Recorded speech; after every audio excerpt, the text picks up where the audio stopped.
Good evening, everybody. We have quite a good group of people here we're excited to hear from. Let me walk through the agenda for the meeting first, and then we'll jump in. We have a public hearing we have to start here momentarily, and then we'll have our regular agenda afterwards. So first we'll have our public hearing, then we will go through public comments for anybody who's here for that. We have our Focus on Excellence today with our unified basketball team, which you see in the back, and we're excited to hear from them. From there, we'll move to our consent agenda and any reports we have, at which point we'll move to our new business, which includes an extended day rate adjustment discussion and vote. We'll have the high school counseling annual update, the high school scheduling pilot presentation and discussion, and we will conclude our open session with a review or final discussion or anything around the FY25 budget, at which point we will then adjourn to executive session to discuss union contract discussions for the Reading Paraeducators Association. So with that said, I need to start the public hearing. So Sean, do you have a motion, or Aaron, do you have a motion? Aaron, you look like you're ready, so let's go with the motion. Motion to open the public hearing on the fiscal year 25 budget. Second. Seconded by Sean, and we'll roll call this since it's a public hearing. So Carla? Yes. Sean? Yes. Aaron? Yes. Sarah? Yes. Chuck? Yes. Tom? Yes. And the motion, the public hearing is now open. Now you're here to the public. Does anybody want to speak to the FY25 budget at all? Going once? Twice? Sold. Can I have the next motion, please?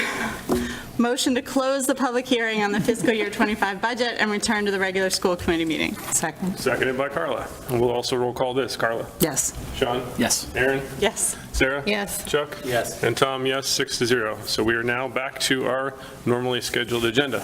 Thank you, everybody, for your input. They're here for basketball. They're here for basketball and any other thing. So now we'll move to our regular agenda item, which starts with public comment. And we do have many members of the public here. So are there any public comment items from anybody here? For items not on the agenda? Seeing none, we'll move to our Focus on Excellence, which I think is what most of you are here for.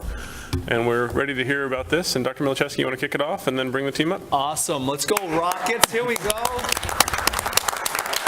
Here we go.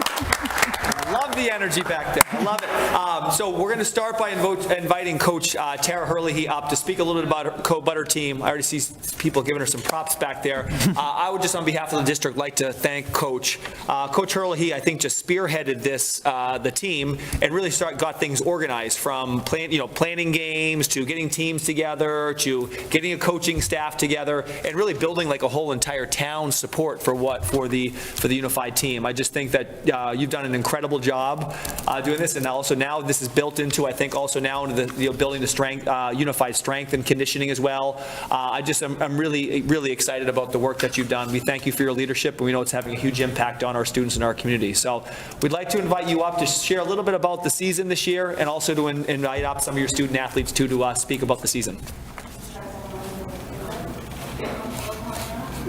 Come on, Rockets, we know you're not shy. Let's go, get up here, let's go. Do you want us right here? Tara, if you would come over here, and then we can get a picture and get other input from people right over there. That way the camera will catch you and the microphone will catch you as well. While everyone's coming up, I would just like to share, I had the chance to go to a bunch of games here, and I just think a couple things stick out. The team always played really hard.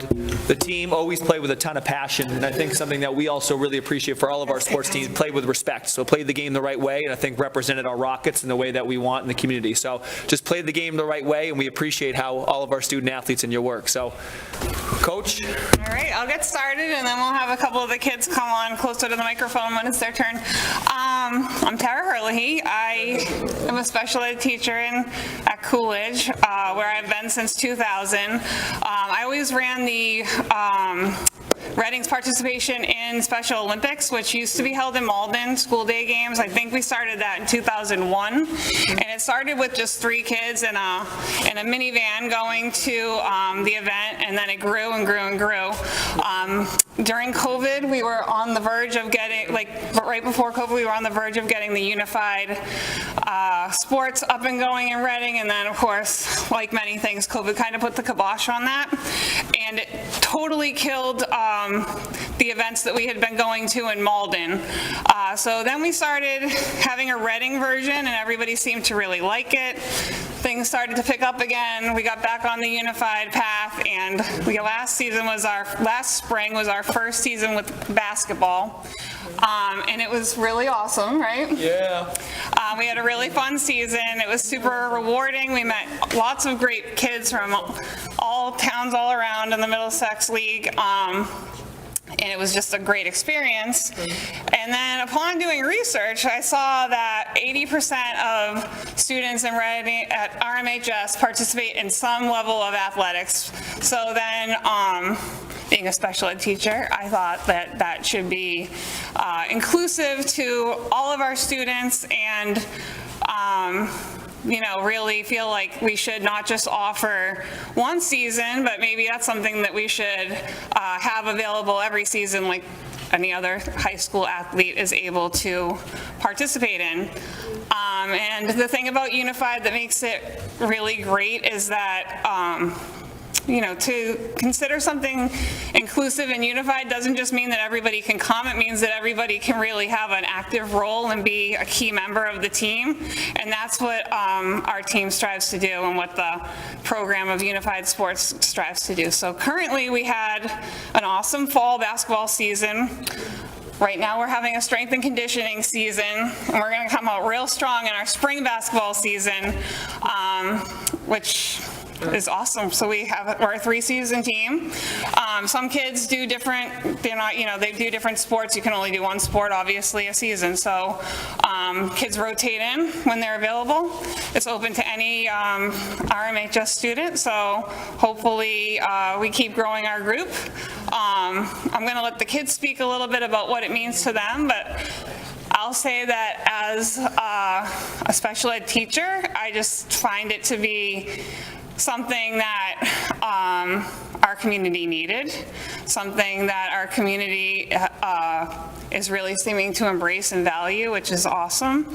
And just like the most positive experience for the kids, but also for any adult that's come or participated. I think everybody walks away a little happier after they've come to one of our events, which is really what it's all about. I even have a friend, actually, I'll give her a little shout out, Karina Becker. She's a teacher at Barrows, and last spring I kept saying how awesome it was and how cute the kids were and how it would be just like the best time ever, and just gave a new vigor to my excitement as a teacher, because the paperwork part of special ed isn't what most people go into it for, but it's part of the job. We all get that part, but this is just so fun, and it's just just get to enjoy the kids and have a blast. And we've had so much support. We have a lot of paras from the high school that come down to help out. Their teacher, Miss Ayre, is here. She's amazing. We're in correspondence all the time, and she helps get the kids organized, helps out when she can. And the kids are just lucky to have such a strong unit. My only regret is that it took so long to come, and I feel bad for the kids who came before this crew who didn't get the opportunity. But looking forward, I hope this can continue to be a 3-season opportunity for our kids, because sports are something that everybody should have access to. All right, who would like to go first? Do we want to have, Liam, do you want to go first? Yeah, sure. Oh, he's the oldest one here, so we'll let him go. Oldest comes first. I just wanted to say thank you to everyone that supported us or volunteered or anything. It means so much to us, and coming to support us means a lot. And 2 years ago, my buddy Jacob over there, when Unified was getting started, asked me to join Unified, and that's when it started. So we didn't really know, or at least I didn't really know what it was, but we just went from there, and it was a blast. It was so much fun. My first year was great, and the bus rides are so much fun, and everyone coming to support, it's awesome. And then this year was great too. It was so much more fun. With new kids, new faces. Yeah, exactly. We're growing. It's awesome. It's so much fun. And I'm gonna be a senior next year, so it's gonna be my last year with the fellas. But I'm so excited. I can't wait for a new year, and hopefully I see some new faces, some new people, and then when I go off to college, I'll check in on you guys, say what's up. But I can't wait for it to grow, and hopefully new sports too. I'd really like to see more sports involved in different seasons. I think that'd be great. But thank you guys, and to everybody that's came. Thank you. Poor Mia, she's actually the oldest one, our senior, right?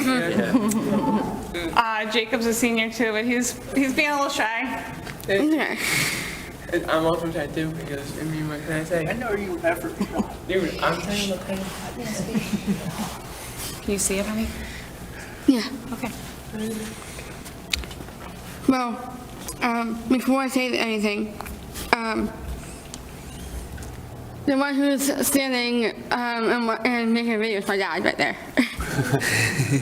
Okay, well, okay, so the word that stands out is unified, and the unified means together. This team includes everyone, disability, size, shape, and color. Everyone is included and valued. Everyone can participate at their level or however they feel comfortable. It's about community, and we are one big unified family. Thanks to Coach Rohey in the back for getting this started, and for the parents for their support. But that's all I said. But I'm only only the part of the school is awesome. I started here as preschool, and then came back here because I know I have friends here, and I have friends since I was born, like literally the next day. But because I had one of my best friends with me, like Hannah Goodhue, is also senior here. She's awesome, and I love my high school, and I love all my friends and the community. I was born in Boston in the city, in a office city. So when I go off to college, I will remember my friends here and all the teachers here. And I'm a hardcore star here now.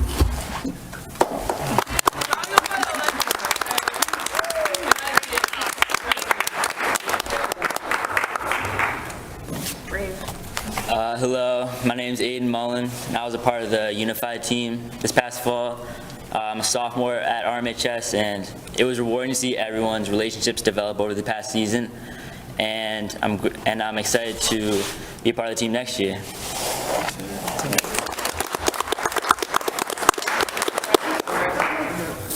Oh, you don't want to talk? I'm going to let. Oh, I thought you last. I don't think anybody else wants to. It's up to you. If you want to go, you can. If you don't want us to talk, you don't have to.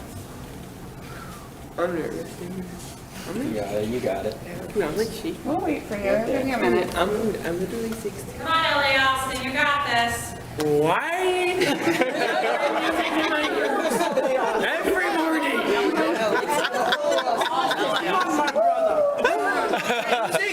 We're not going to beg. You need a minute? You ready? I just want to say, this team has nothing but brought me joy.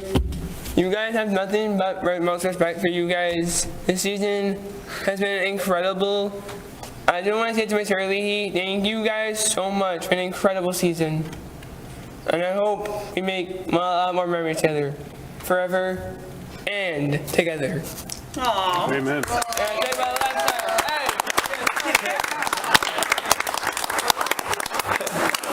Anybody else? Are we good? All right, to wrap it up.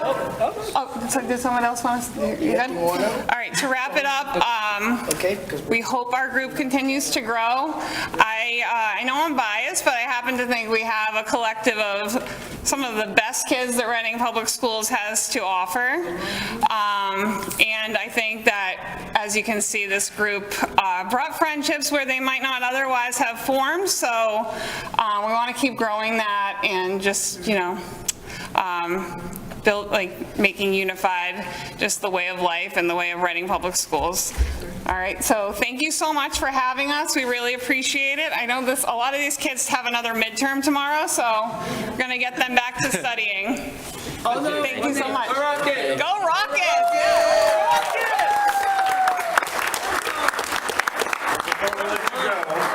Coach Early, before we let you go, and the team, we have a tradition that everybody who comes for Focus on Excellence, we take a picture.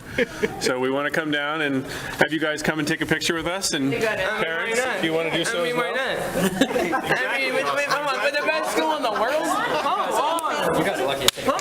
Talk about all these legends right here. Legends, baby.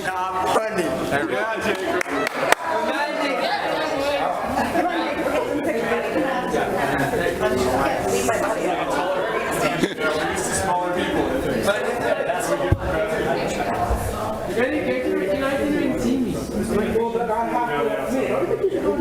Look at this hair in the back.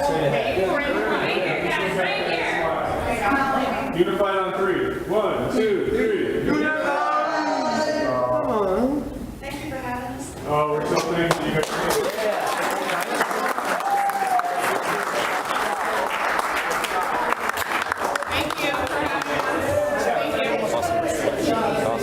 Nice job. All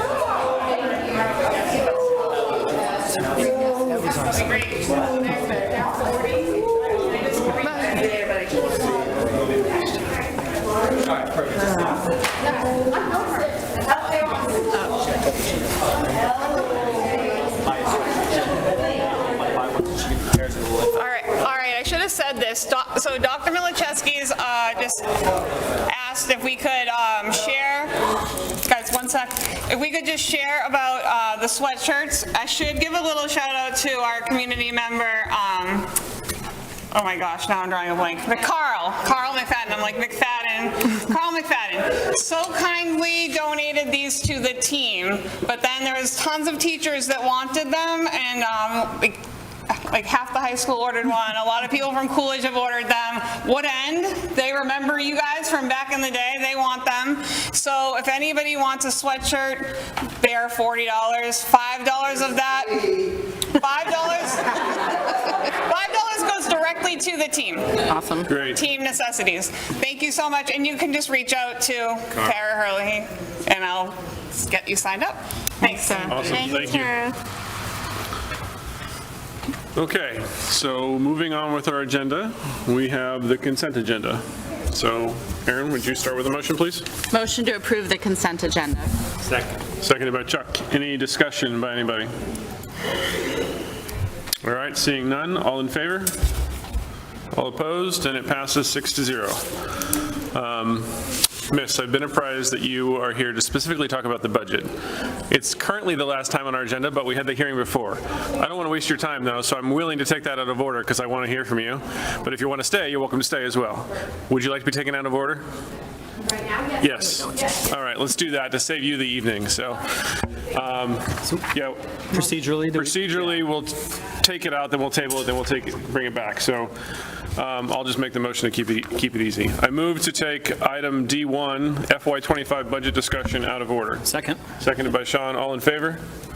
All opposed? And it passes. So please come on up here so we can see you and hear you. And thank you for taking the time to come in. Oh, and thank you. Sorry, my husband had a work event that went late. So I'm a mother of a kindergartner, and I have a soon-to-be preschooler as well. And so I'm learning about the school system, and we attend Barrows. And it was a surprise to me when I moved to this town that there were no school buses. So I recognize and appreciate that we have the neighborhood cohorts, especially at the elementary school level. I would appreciate in future year budgets to look into the option of even a paid-for bus option. From my perspective, and I recognize it as a narrow one as the parent of a kindergartner, because they are not allowed to do the kiss and go drop off like the older children. You have to walk to them to the door for drop off and pickup. And I'm 1.7 miles from the school. Door to door, it ends up taking about 40 minutes, because by the time I load the toddler in, get them in the stroller, get up the hill, which at times like this, it's very icy. And so it's just somewhat treacherous. And then after, like last week, kids are walking in the road. It's just not an ideal safety position. And then also, a decent chunk, especially during pickup time, are grandparents, and they're also walking over these icy conditions. And then also times have evolved, and there are many work-from-home parents. And so if there was a school bus drop-off option, it would be less disruption in the day. So for example, in my instance, I am an hourly employee, and so when I have to stop and go and do pickup, there's a cost-benefit analysis to that as well. And so I just would appreciate if it was something that was considered in future years. Okay, thank you. Just for procedural reasons, first name and street that you live on? Yes. Or first name, last name, and street that you live on? Casey Gates County Road. Okay, perfect. And thank you for your flexibility. No problem. Yeah. Appreciate it. Okay, well, that's on the motion. Is there anybody else who wants to talk about that? No. Okay, so now I move to table item D1, FY25 budget discussion. Second by Chuck. All in favor? And it passes 6-0. Okay, so we'll have to take it off the table later. All right, so let's move on then to reports, and we'll start with Dr. Pinto. So I just had a quick thank you. So last Friday, my family and I had the pleasure of attending the Matilda Junior drama performance here at RMHS Auditorium. So we were treated to a really spectacular, high-quality performance. Definitely a lot of work went in there and showcased some really great talent. The family had me promise that we would come back for subsequent performances, so we got The Great Gatsby to look forward to and Shrek Jr., but really enjoyed seeing a good number of the community out and watching 75 kids in action. It was great. Great. And Dr. Milczewski. Second that, and also just like to thank all of our students who showed leadership this past Monday for the annual MLK Day event on the collaboration between the schools and the town. I think you saw student involvement all the way from whether that was singing, whether that was emceeing, whether that was speaking, just a lot of different ways for our students to engage all the way K through 12. So just particular thank you to our students from SoCo for EJI who took a leadership in planning the programming and facilitating the event. I thought they did a wonderful job. So just like to thank all of our students who are involved in that. Great. Okay. And we'll move on to liaison and subcommittee. Carla? I'll just give a quick update about Killam. We are fast and furious. We've been having multiple meetings during the week. We have put together 3 working committees. We put a communications working committee together, a sustainability working group, and a leadership team, educational leadership group together to talk about what is going on in the schools and things like that. So I have to give a big shout out to our Killam principal. She is Lindsay. She's not only doing her job, and this includes Tom as well, not only doing their jobs, but this is another job, part-time, probably working towards full-time job, just keeping all of they've had people come in for different meetings. They're having designers coming, and they're having, just this week alone, conditions assessment, their sustainability design workshops, educational visioning workshops. We've had community meetings, and this is all in like the past 2 weeks.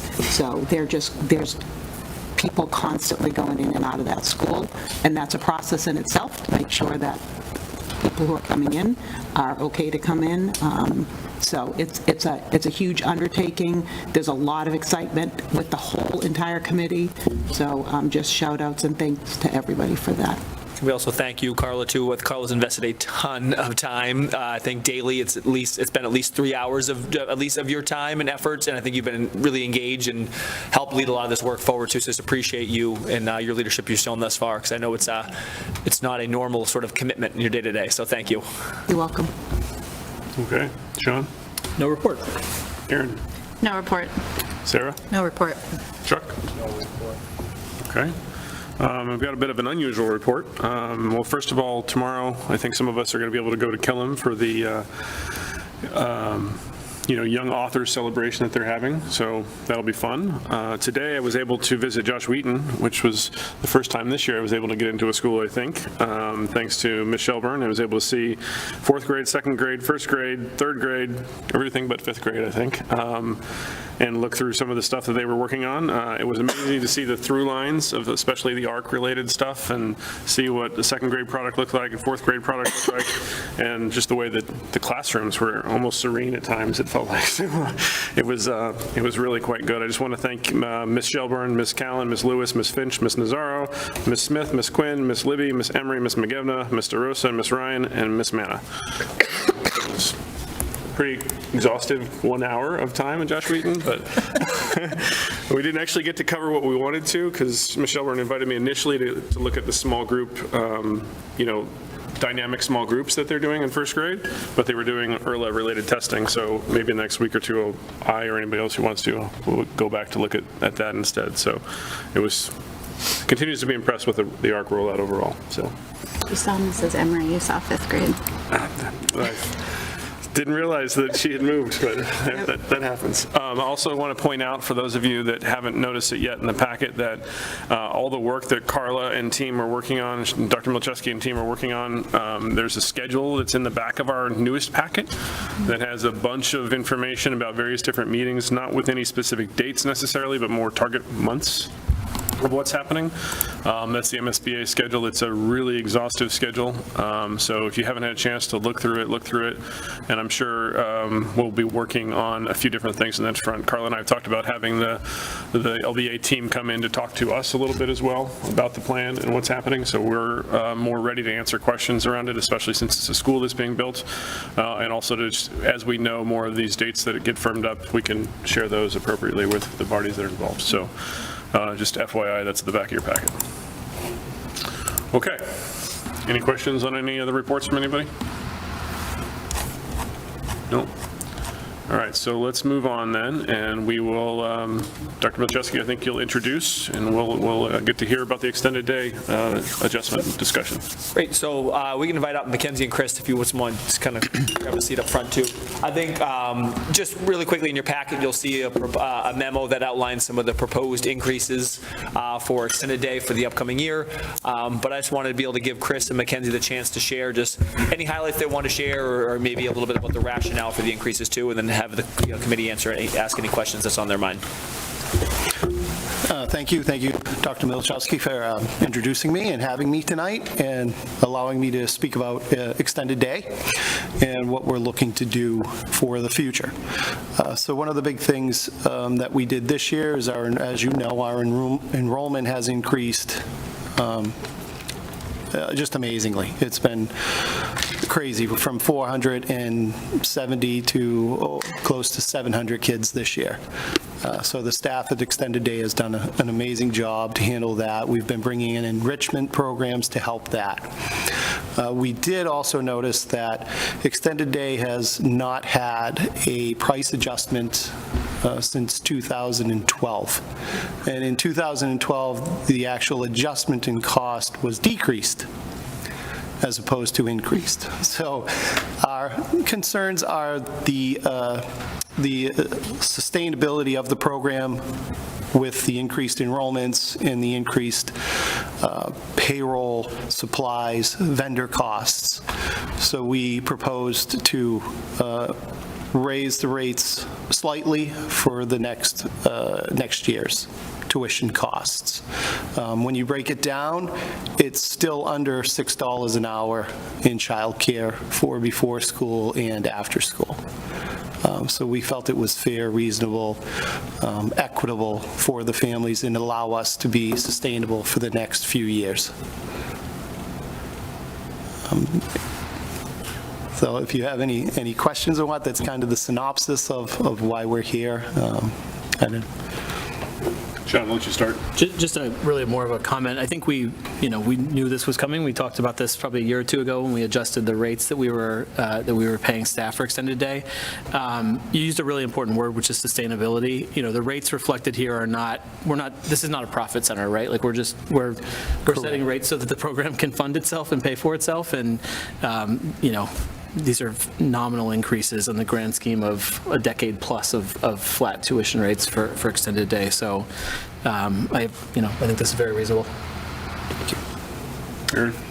Also, just more of a comment. I just want to say how much I appreciate you accommodating that number of kids. I know that's been a massive adjustment and massive undertaking, but there's clearly a demand in the community and a need. And I don't personally use it, but I'm grateful that you're able to meet that need. And on top of that, I've been so impressed by all the enrichment that I've been hearing about that you've been bringing in this year. Sounds like there's some really awesome stuff happening for the kids, so I applaud that. Thank you. Sarah? It's a follow-on question. I don't know if you have a sense, Chris, of the numbers, if are we getting back to kind of pre-COVID type numbers from years ago, or is this an all-time kind of program high? This is an all-time program high.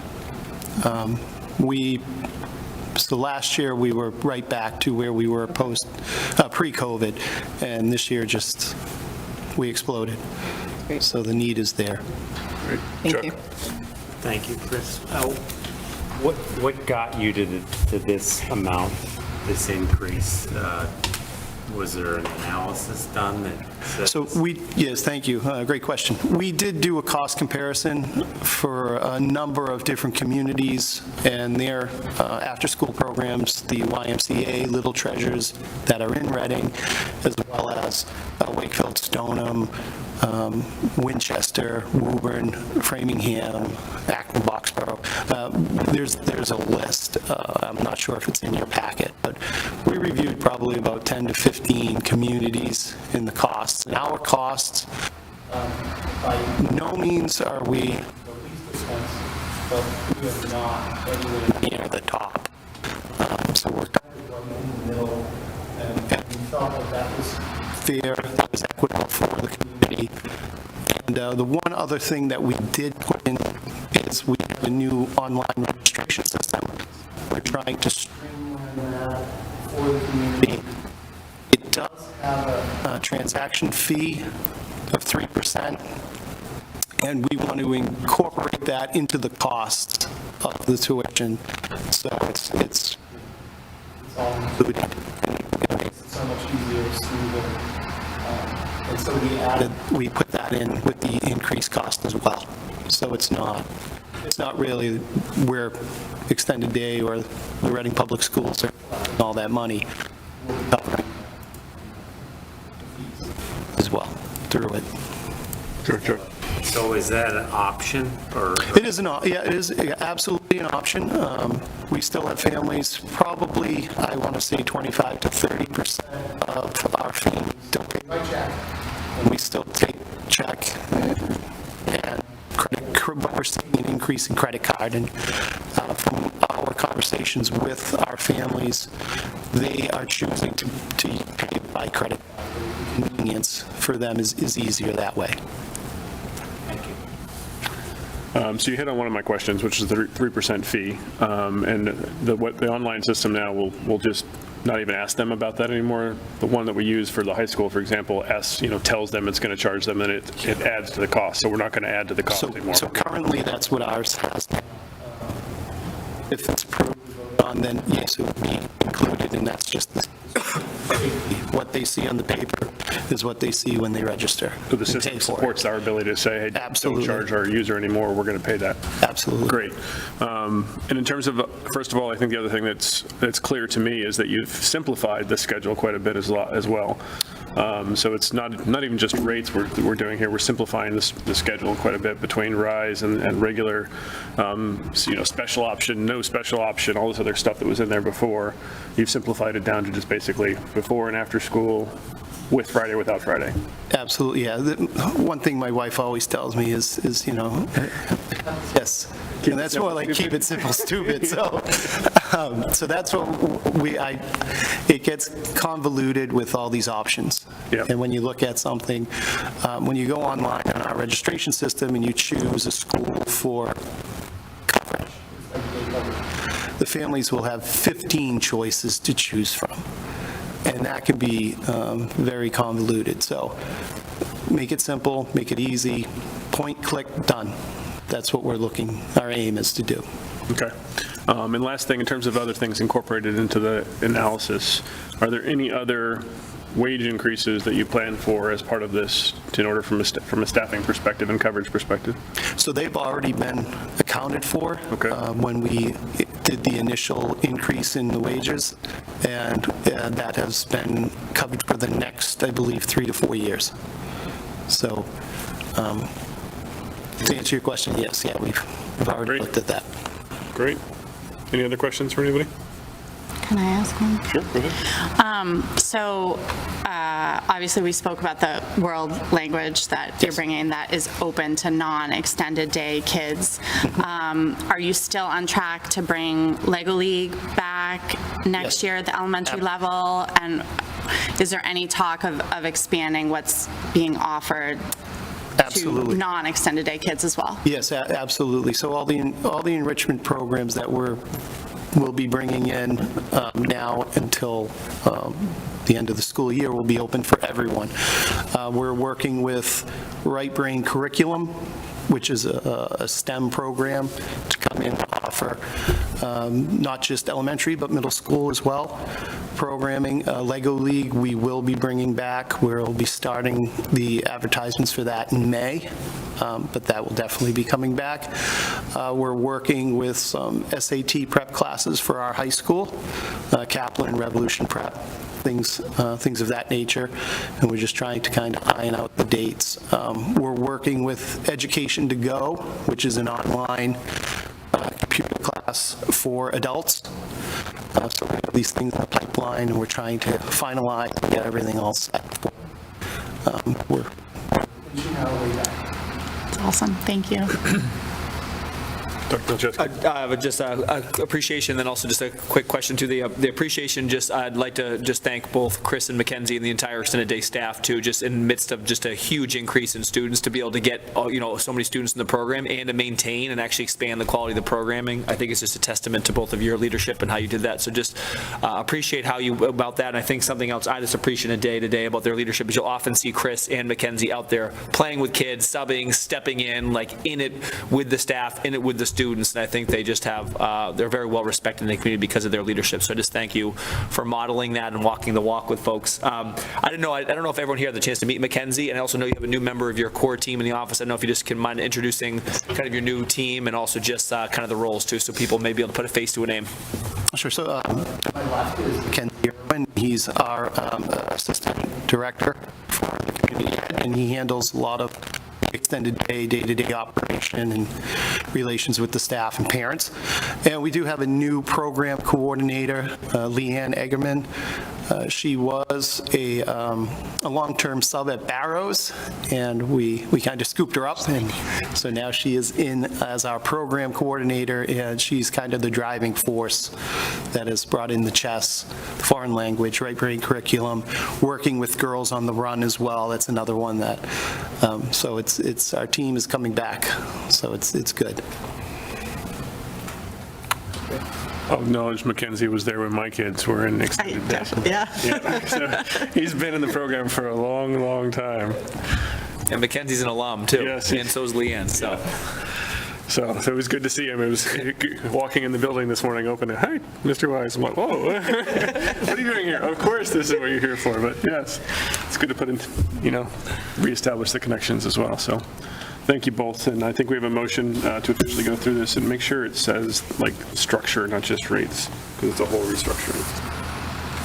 So that's not Tuition correct. rate structure, just call that structure instead of increases. Motion to approve the proposed extended day tuition rate structure. Second. Seconded by Sean. Any further discussion? All in favor? All opposed? And it passes 6-0. Thank you both. Thank you for your time. Thank you. Ms. McKenzie. Okay. So we will now move on. Ms. Williams, the high school counseling update. Do you have the presentation over there, or is it just me? Juiced here. Okay. You're juiceless. It's okay. Good to see you. Tom, get it up. Give me a minute and I'll launch it for you, so.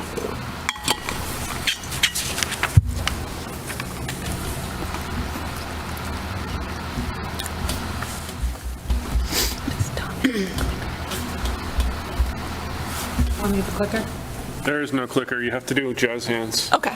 This is my So computer. one of you will take care of that, okay? We'll help you as we go. Okay. You've got the floor. Am I on or you start? Am I on? Go for it. I don't think I can introduce you, Linda, but I think at this point, go for it.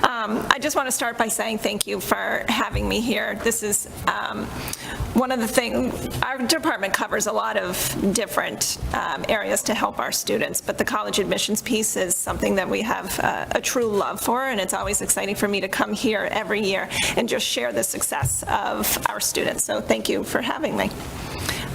So we're going to actually start with slide 2, if you don't mind, because I realized that that one, yes. I realized after I submitted this in the packet, I didn't flip the slides, so sorry about that. Okay. Here's where I just want to show like where our students are going. And so we put the 5-year trend here. And as you can see with the 4-year colleges, the class of 2023 had a slight increase in the number of students who were attending 4-year colleges.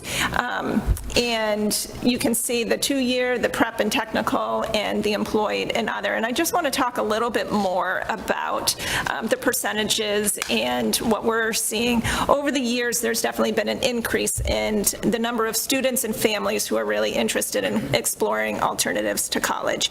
And so when I see, you can definitely see through the pandemic that there was an increase in the category for employed and other.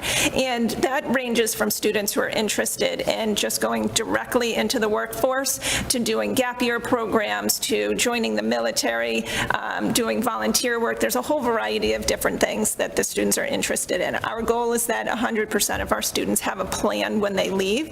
And we're really, through our guidance curriculum, just helping the students focus on like what are their interests and what are their strengths. And more families are questioning what is the right thing for their child and not just going with the flow of like everybody has to go to college. And while that's a great option for a lot of students, there are some students who don't want to go to college. Maybe they're questioning or concerned about the cost of college, or maybe it's just not the right fit in the right time. We just had a student, we had Alumni Day, and every year I talk about Alumni Day where we have a group of students who come back and share their experiences with college and other things that they're doing. And there was a student, Samantha Braybeck, that came and participated, and she did a gap year program, 2 gap year programs last year. So she was really highlighting to the juniors and seniors why she took it, why it really benefited her to have that year off. And I think that there were more students who were definitely intrigued and wanted to ask her questions. Last night we had a successful gap year fair. There were 25 exhibitors who were here, over 100 students attended. Now that's 100 students from all over. I would love to see an increase in the number of Reading students that attend.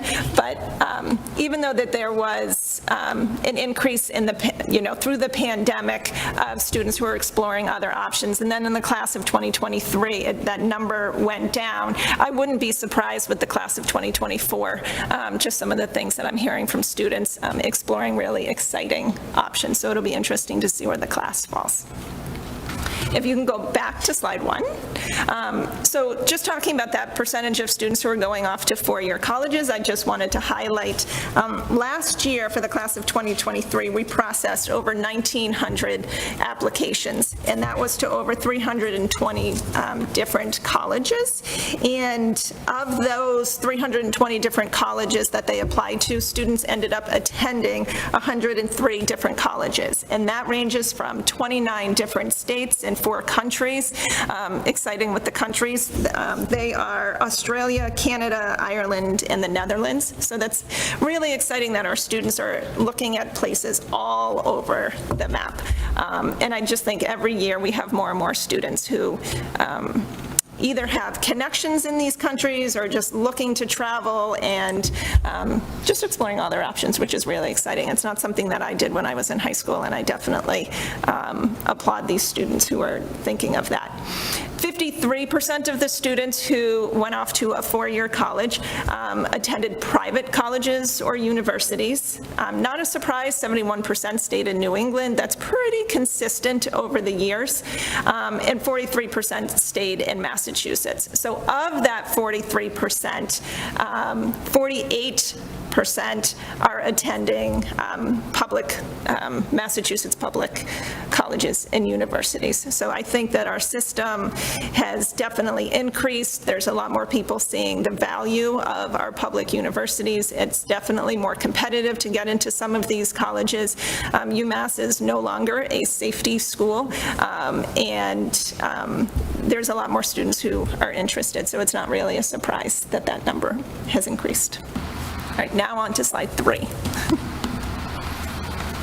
All right, with the SAT scores, I want to start by just talking about the percentage of students. So before the pandemic, there was 89% of our students were taking the SATs, and then we saw definitely a dip in the SATs, the percentage of students who were taking the SATs, and that number is slowly increasing. I am excited that that number is slowly increasing because even though that there's so many colleges that are test optional right now, I want the students to be in the driver's seat to really highlight what their strengths are. So the more students who can take the SATs and ACTs, then that gives them more information about themselves that they can choose what they want to highlight to the college and what they want to put in their application. So if they do really well on the SATs or the ACTs, that's great. They include that in their application. But if they didn't do as well and they have other things to highlight, they can choose not to if they're attending a test optional school.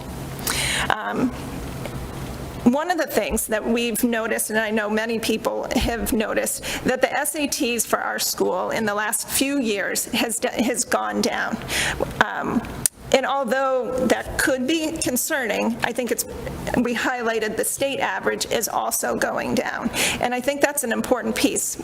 We're happy that we're above the state average. I would expect us to be above the state average. But when the state average is going down, then it doesn't make me as nervous that our percentages are going down. It's something that we can still continue to look at and figure out why. I have talked to other schools in the area, the guidance directors, and some of them are also seeing similar trends, so it's not specific to a Reading piece, but it's something that we can look into more. It could be for a whole variety of different reasons. More students are taking them, so then the percentages, the scores with the averages and stuff, shift a little bit.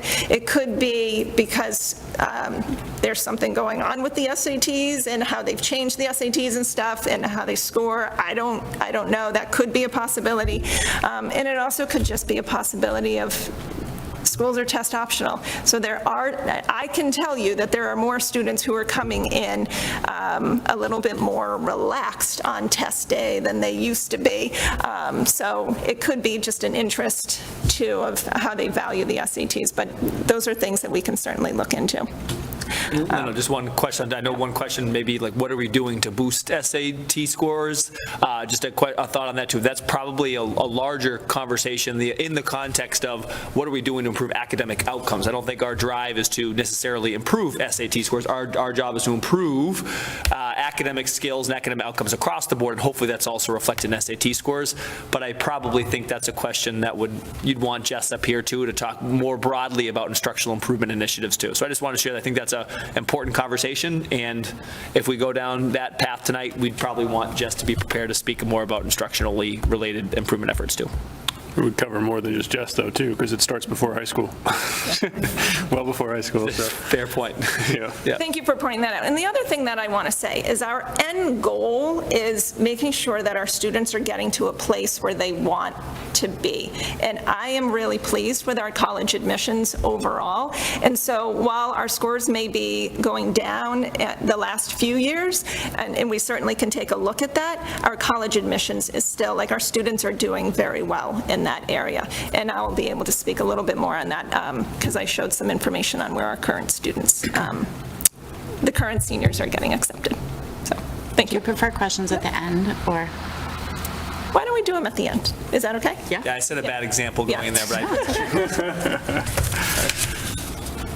All right, for AP scores, what I want to start with is the chart on the right.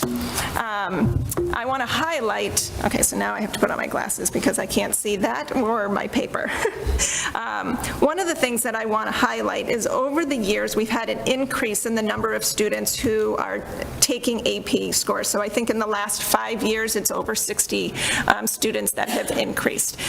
We are proud of that. There are more students who are taking risks, and we're making the courses more accessible to a variety of students and just having them challenge themselves. So students who may not have been thinking that they could take AP courses in the past, now we're encouraging them to, take that risk and challenge themselves and takes a course that they're interested in. A few years ago, we added an AP Physics 1, which is the introductory course, so they don't have to take a course in physics before they take that Physics 1 course, so that also has driven up some of our numbers, which is great.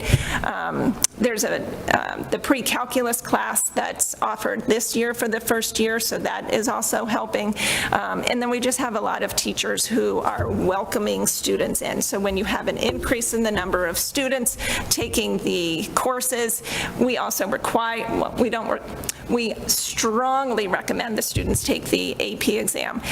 So there are benefits to them taking the exam, from anything from they can get college credit for it, they can waive out of the introductory courses at the college level. But some students, it's just good experience to be taking a college level course because it's preparing them for college level work, regardless if they choose to use their scores to get credits and waive the introductory courses.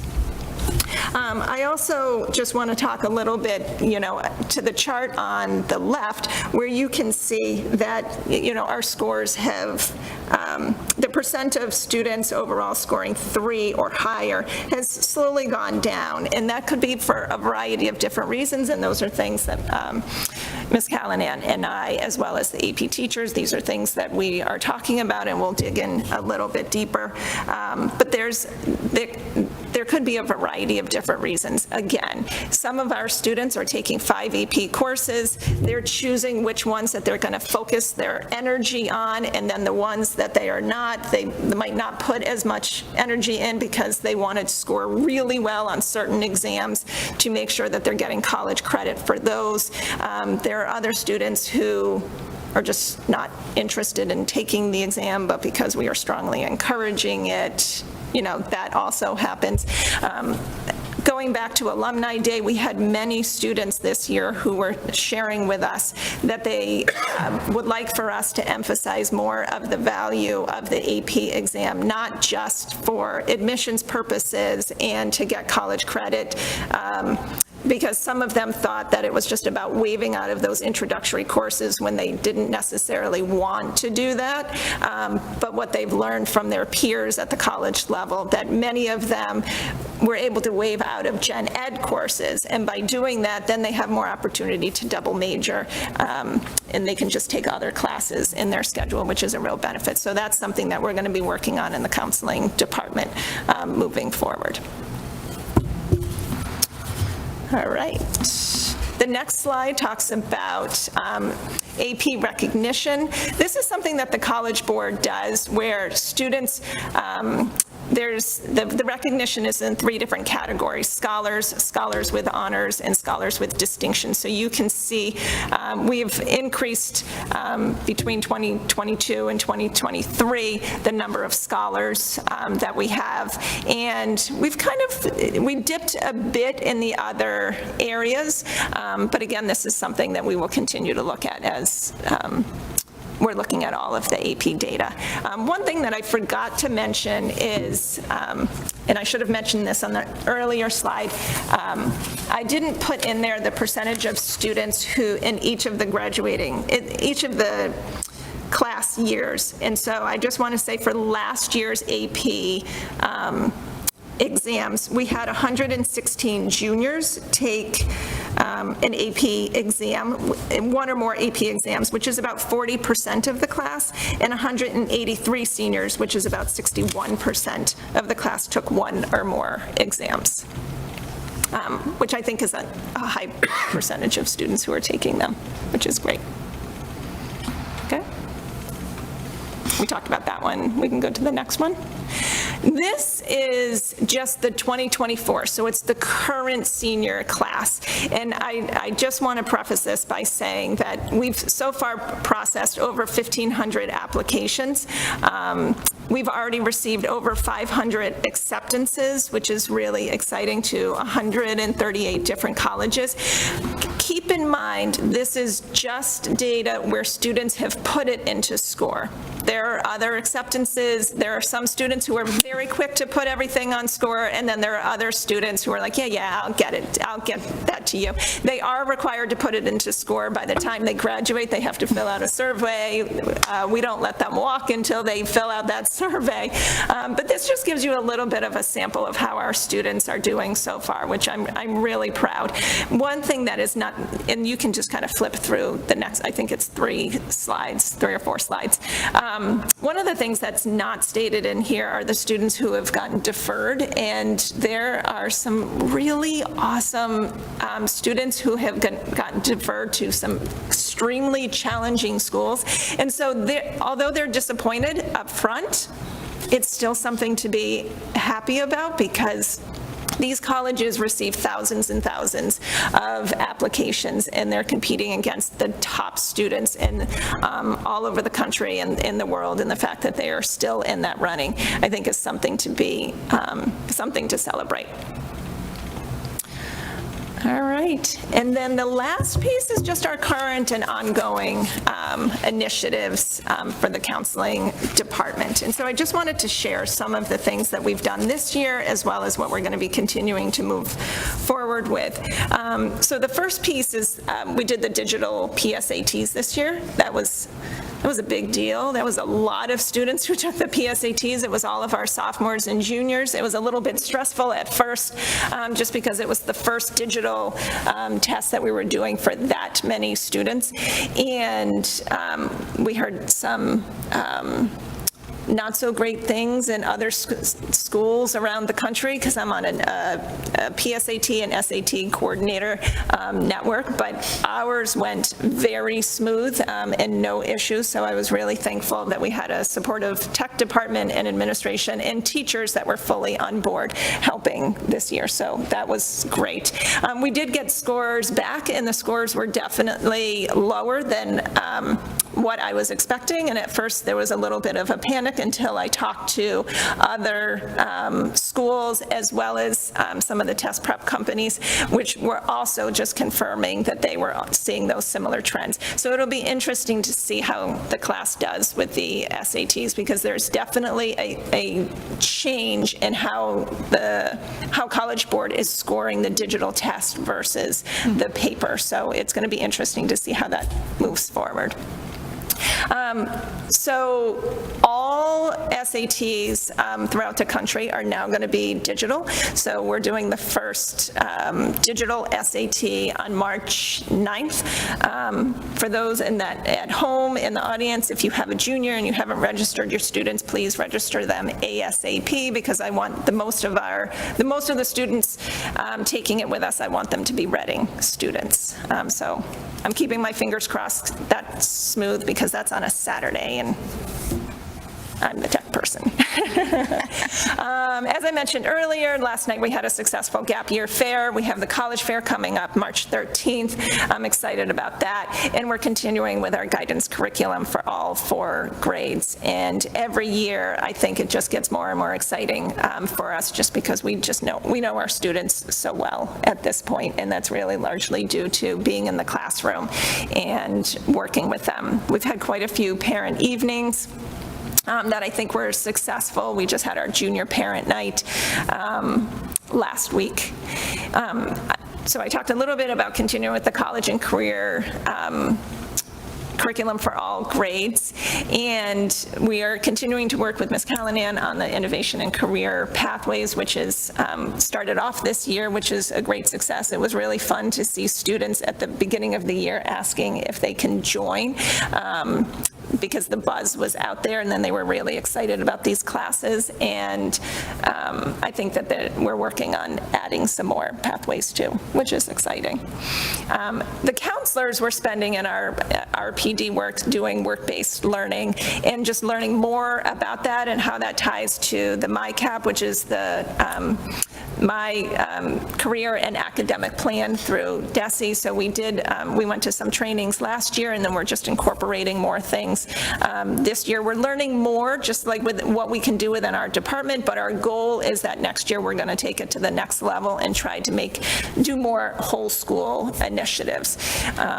So that's been a fun thing for us. And then the senior internship, which has been around for many years. Last year was the largest number of students that we've had, but I expect that we're going to have an even larger number, because the amount of seniors that are coming down asking us about internships and what they can do is really exciting. So I think that there was a lot of seniors last year that talked about it and are excited about the possibilities for them this year. So there's a lot of exciting things that are going on, and I thank you for allowing me to share some of those things. Okay, let's open to questions. So Chuck.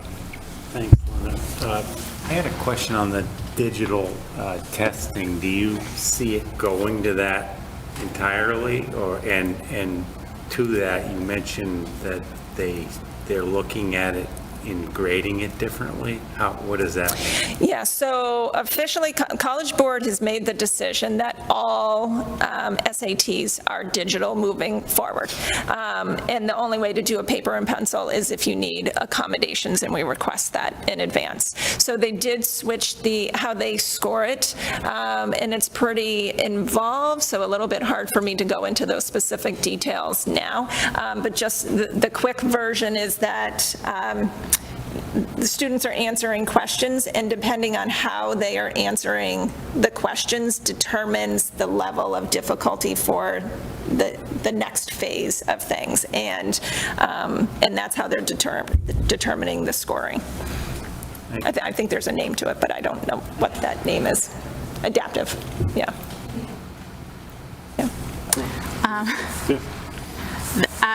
Regarding the SATs, I should know this as a parent of a senior, but is the SAT score at all tied into merit scholarships? So thank you for bringing that up, because I had that in my notes and I did not talk about that. So although most colleges are, well, I wouldn't say most, there's close to 2,000 colleges that are test optional. Some of them are test blind, so they won't even look at the SAT scores. But that's for admissions purposes. So I think it's really important for families to be asking, is this test optional piece for admissions, how does it relate to scholarships? Because there are some schools that are looking at it for that reason. Not all of them, but some of them. That's what I thought. Thanks. Yeah. And then can I ask one more question? I was curious about, so we have the college fair every year, but something you didn't mention, which I was very appreciative of as a parent, is the number of colleges that sent representatives this fall to meet in small groups with seniors. I'm curious about that process of, to what extent are you asking colleges to come in either instance, or to what extent are colleges saying, we want to go to your high school? Yeah, to be honest with you, so every year, for those of you that don't know, every year we have roughly about 80 colleges that come. That's an opportunity for the admissions counselors to come speak with a counselor.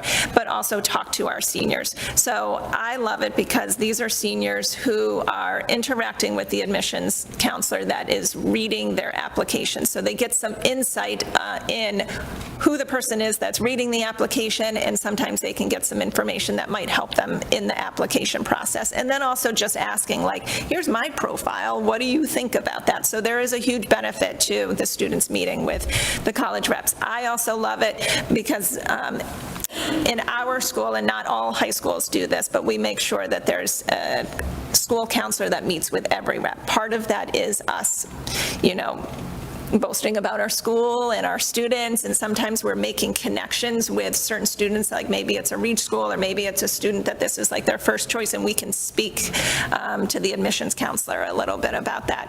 But how they come, it's really up to the colleges. So we put it out on SCORE that what our calendar is, and then they request to come. And we haven't said no to anybody. So I think if it got like over 100, that might be a different story, but right now 80 is like manageable.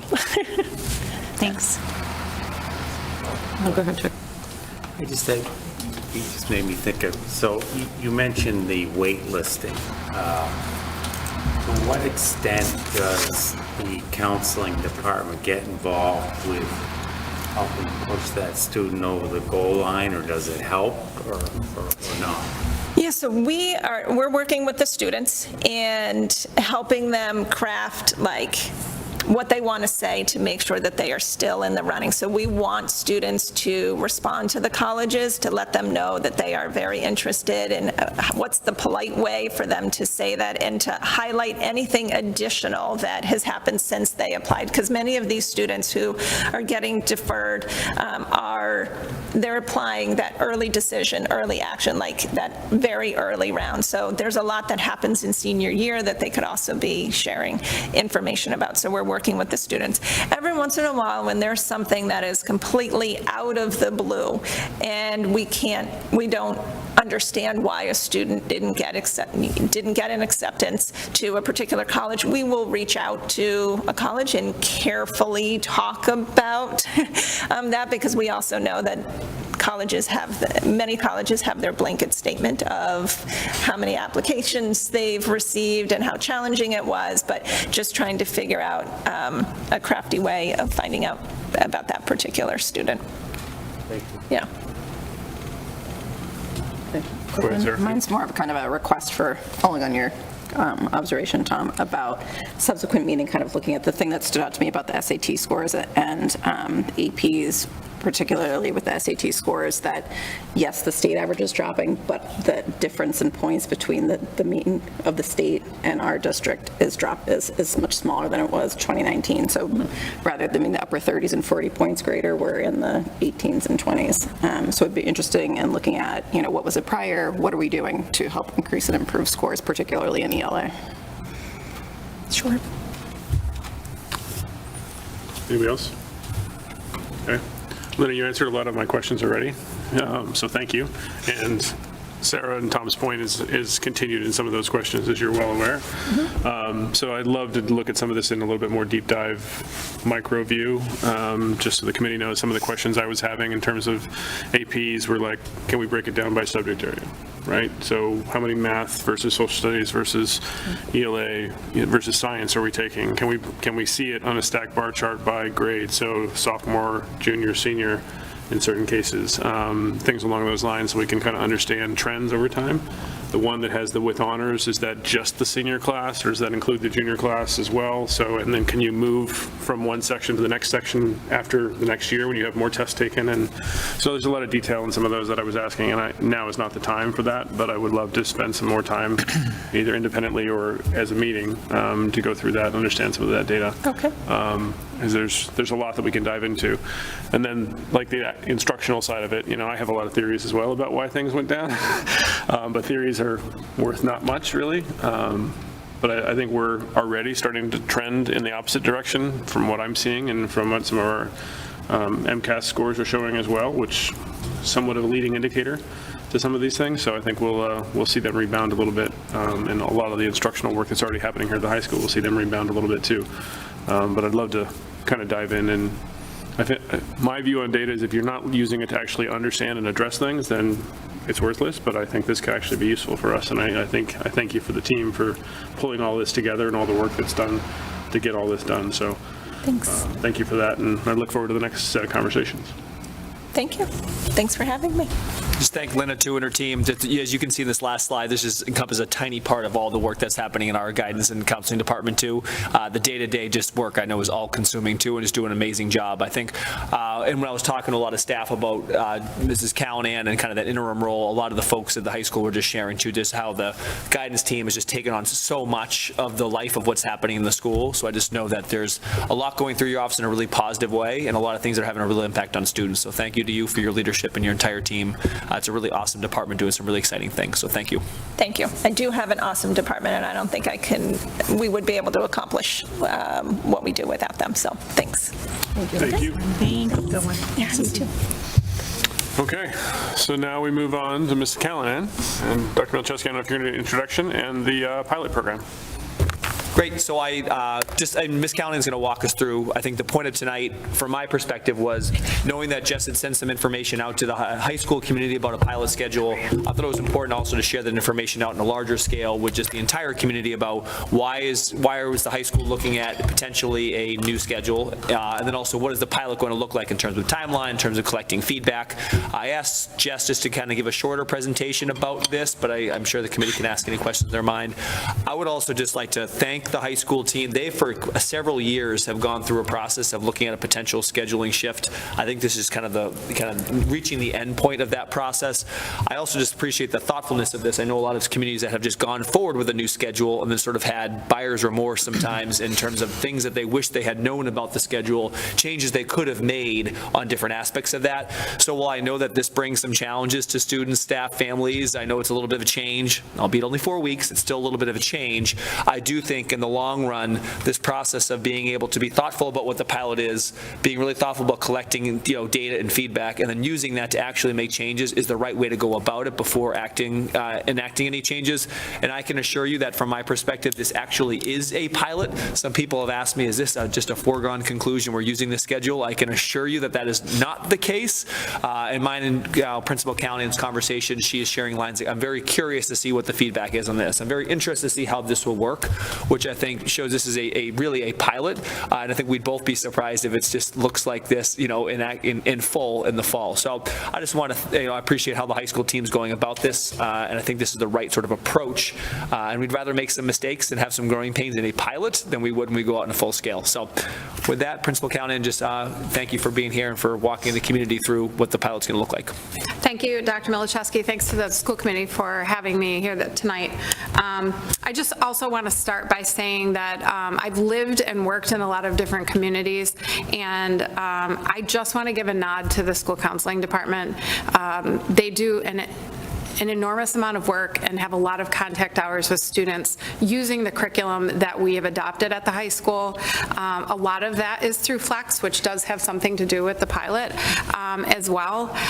But the amount of evenings that our counselors are here are well beyond their contract. And I do think that Reading is doing much more than a lot of other school districts and public school districts and probably private. And so I just want to put that out there, that there's always room for growth, but there's a lot of amazing work that's going on, and they're really dedicated to maintaining a growth mindset and always moving forward. And I always say to people, education is always moving forward. It's ever changing because we are adjusting to what's happening in the world outside of our school, the physical building, and just the time that students are with us. So I just wanted to start with that. So to move, thank you for the introduction, Dr. Milczewski. I feel like you said most of it. I probably could just leave, but that's okay. No. You can flip to the second slide. I think that I always try to ground decisions in the why. Why are we doing this? And some of that Dr. Milczewski did cover, but there has been work going on that predates me at the high school that involved consultants that the district invested in, as as well as scheduling committee of our own staff for the past several years. Some of those were run by the principal last year. I also assisted at times on those committees, and they are pretty much representative of all the departments, as well as our food services department and special education and many different people.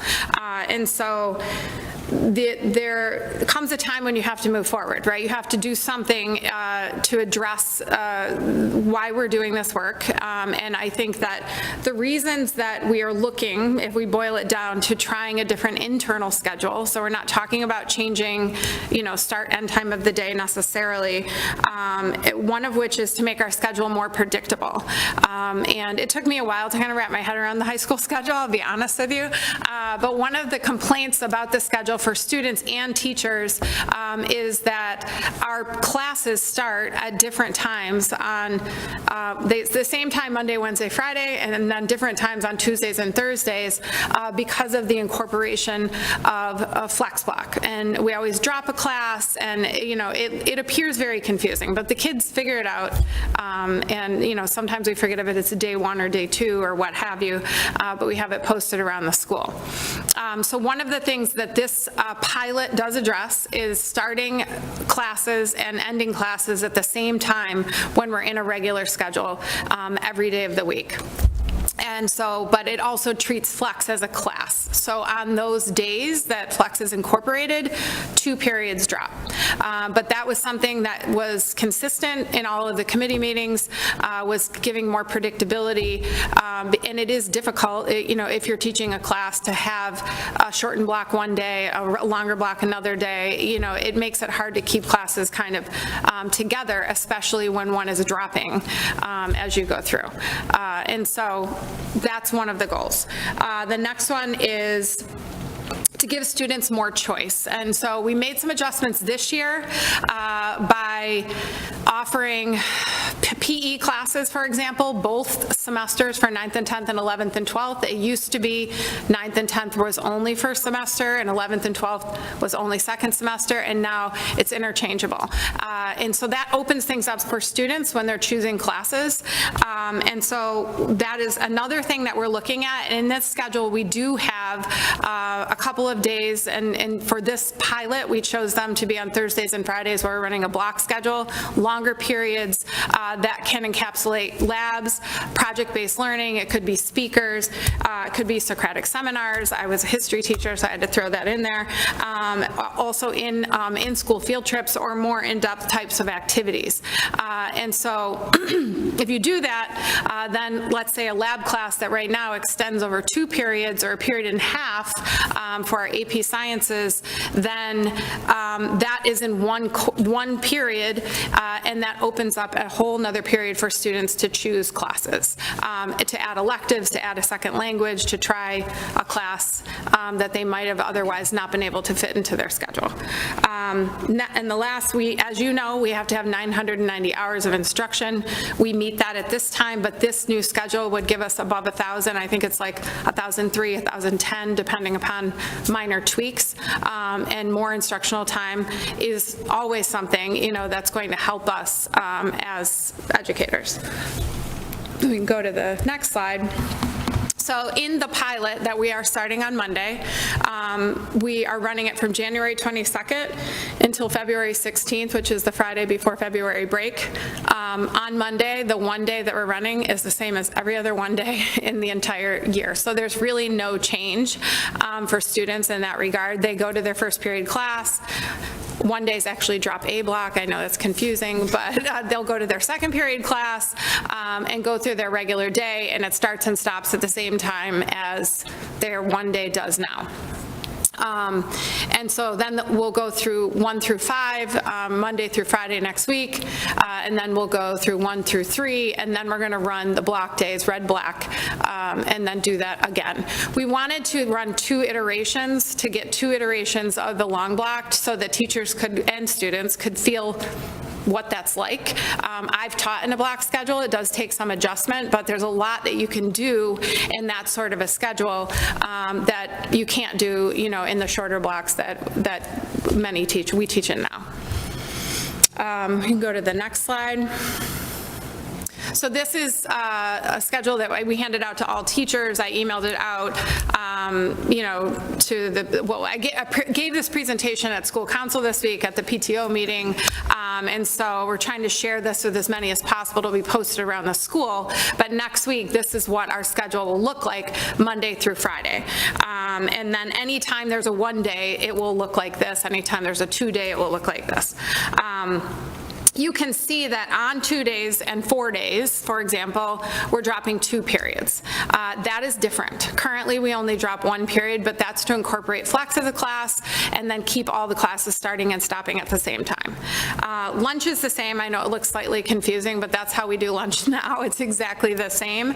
I would love to get to a spot where we could have only 2 lunches. It just would make everything run very smoothly, but I work closely with Ms. Franzetti, and it's just at this time, we can't serve half of the students in 30 minutes in the school and then serve the other half in 30 minutes. We just don't have the time to get all the students through that serving area. So that could be something that we look at in the future, but right now it's just not feasible for us to be able to do that and make sure that everybody has a place to sit, which they should.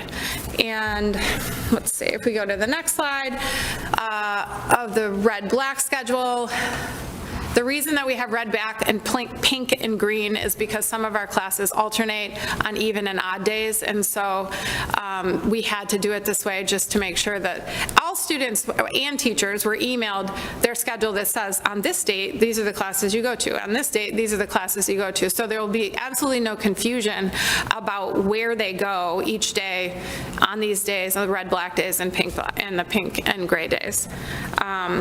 As you can see, the periods are longer, 88 minutes. That is like a traditional block schedule.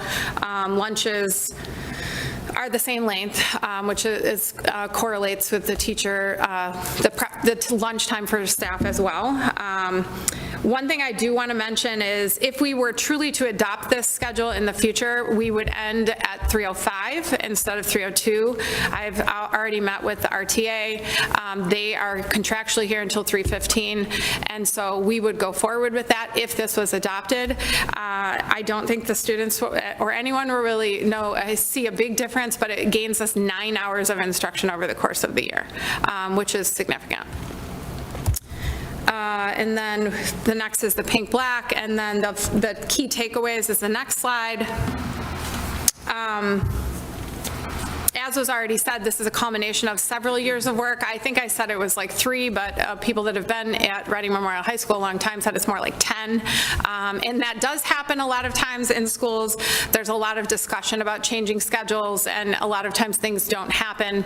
Some of you were here when you changed the start time, which I'm sure was eventful. And so we're not changing the start time. We're not even suggesting that. I want to point out that all students that have IEPs will receive all of their minutes and all of their services during this pilot. I worked hard with the special ed chairs and the service providers specifically to make sure that all of their services were met during this time. So they will not miss anything unless, of course, they're absent or something, and we'll work around that. At the conclusion of the pilot, we will be gathering survey data from all stakeholders. So our students, our staff, the parents and caregivers, and we are weighing that information and the feedback at the end. And that will determine whether or not we do adopt this schedule, whether we take the schedule and make modifications to make it more efficient or more workable for the school, or we go back to the drawing table to find another schedule that is a better fit for the high school. Short and sweet, that's what I have, but I'm also very happy to answer any questions that anybody has. Okay, let's open the floor, Sean. So just one observation and one question. I love that we're approaching this as a pilot. I was going to make a similar joke. There's people who have PTSD about early start times and integrated kindergarten classrooms and other things that we've, just sort of ripped the Band-Aid off in the past, and it's been less than successful. My question was to your last point about feedback and, evaluating the pilot. Are there other models that we have sort of in the hopper to pilot if the feedback is We have several models. I think that the work I did with the scheduling committee this year was to boil it down to the first pilot that we wanted to try. We have several other iterations. The committee feels like this is the one that meets most of the needs. I think it's hard to build 100% consensus around something like this because it is a change, and change is difficult, but we have several other examples if we need to go there. Thank you.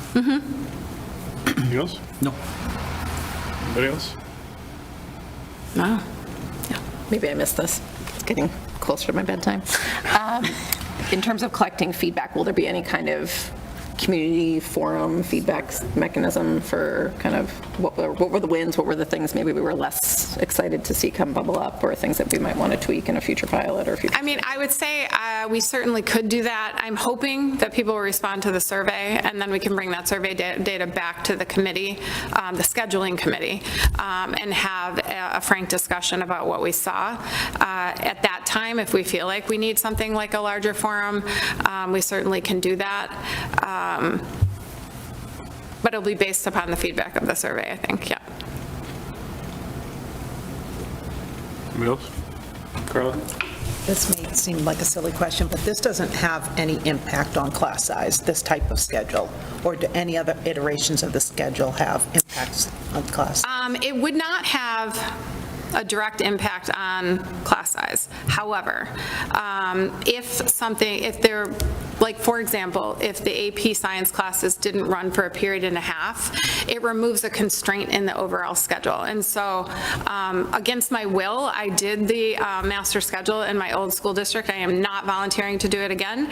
But every time you add a constraint to the schedule, whether it's a singleton class or, you know, a teacher is part-time and you have to not offer a class first period or last period, or, you know, a class runs for 2 periods, or maybe it's a class where they leave the building and it has to be contiguous classes, that every one of those things further constrains the schedule and makes it harder to offer classes throughout the day.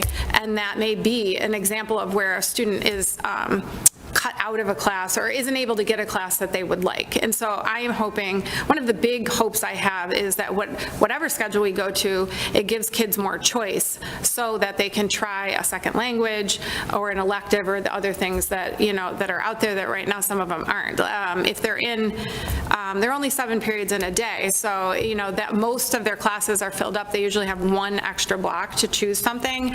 And a lot of times, you know, our like band or choral classes are singleton classes, and we try hard to offset any other singletons, but it's difficult to do that with 100% certainty. It's tough. Can I do a follow-up? Sure.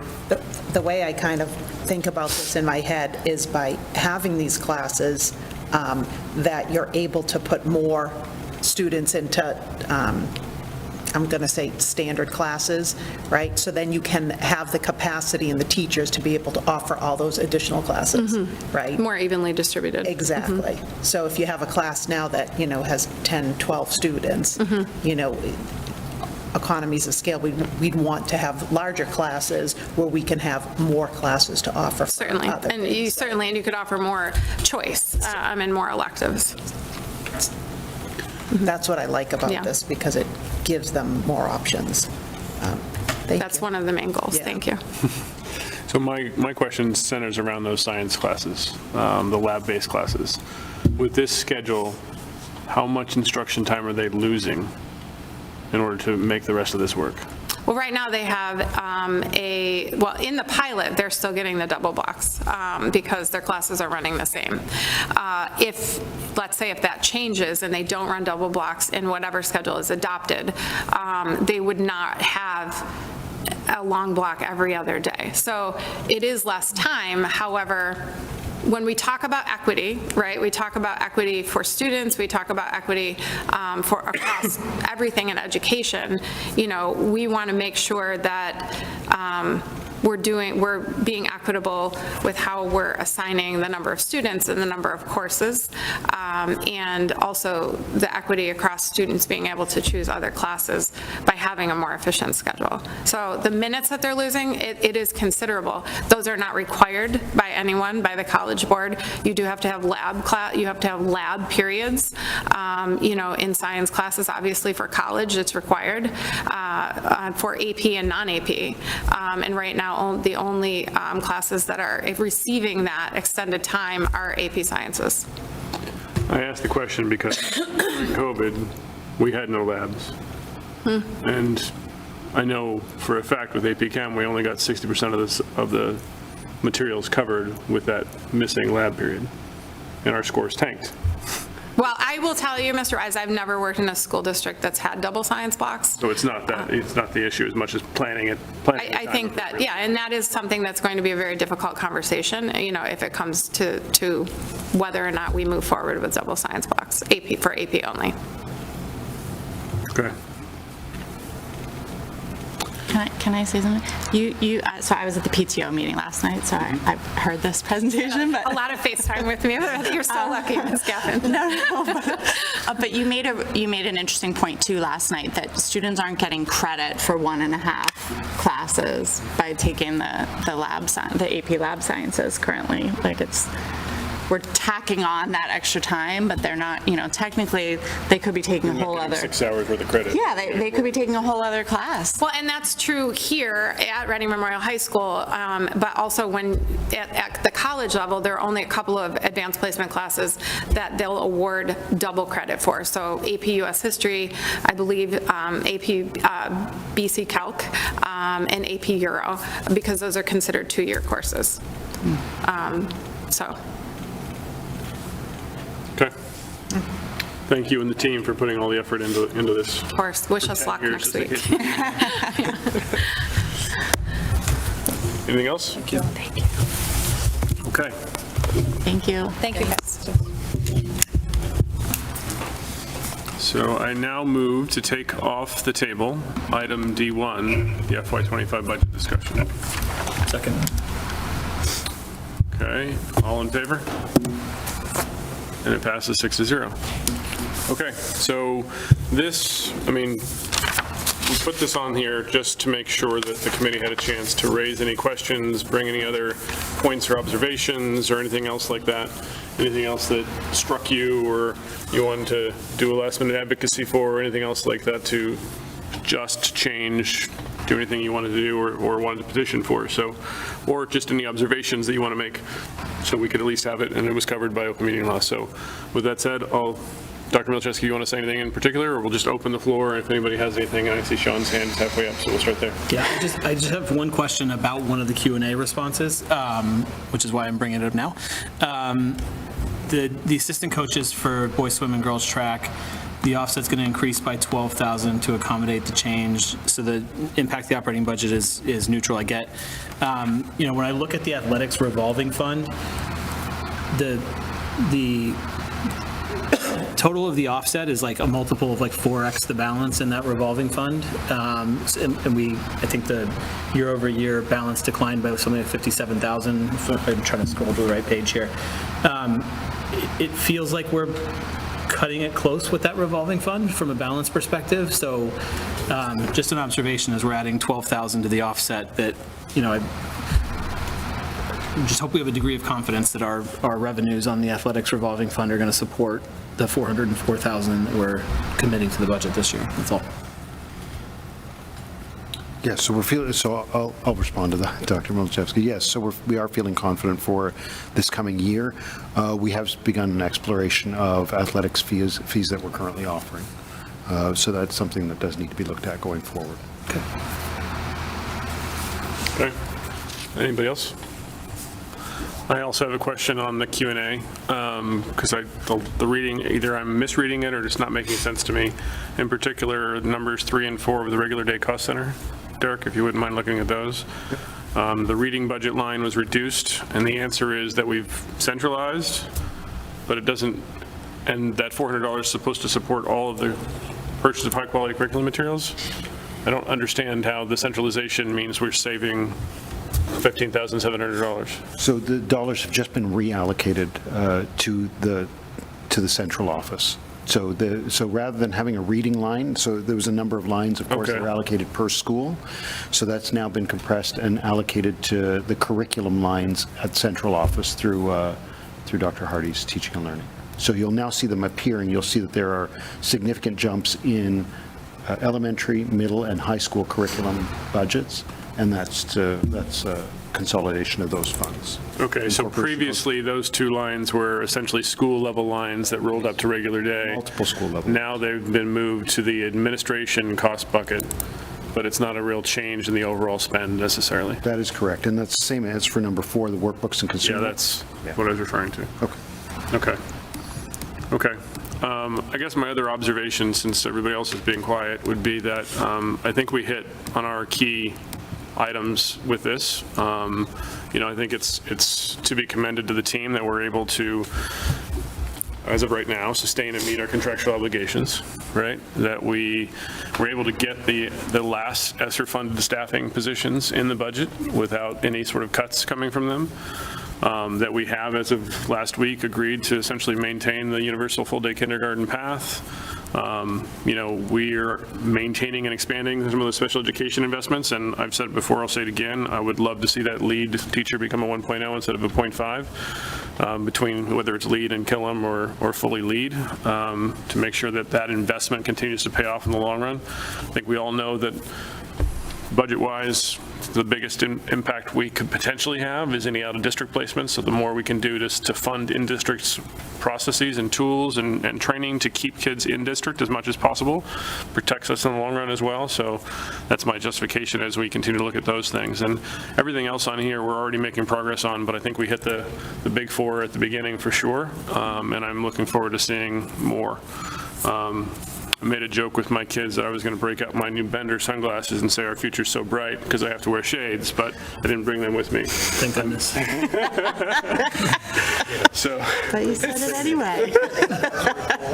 On behalf of your kids, They actually wanted it, believe it or not. So anyway, but I think I just want to thank the team for all the work they've done, and I think we're in a position where the investments we've made, we're proving are sustainable.